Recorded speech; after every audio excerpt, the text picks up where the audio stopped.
Haiwezekani kuepuka utata wa fundisho la upendeleo usiostahili.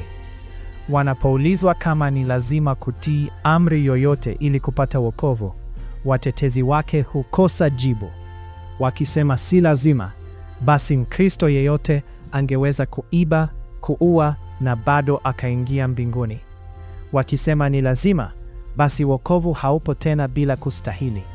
Wanajaribu kukwepa utata kwa kuzungumzia thawabu mbinguni, lakini hilo halihusiani na wokovu. Ukweli ni kwamba Yesu hakufundisha hili. Alifundisha kwamba ni Baba ndiye anayetuongoza kwa Mwana, na Baba anapeleka wale tu wanaofuatilia sheria alizowapa taifa alilojitenga kwa ajili yake, kwa agano la milele. Mungu hampeleki mtu anayeasi waziwazi kwa Mwana. Je, unataka kujua zaidi? Nenda sasa hivi kwenye sheriayamungu.org.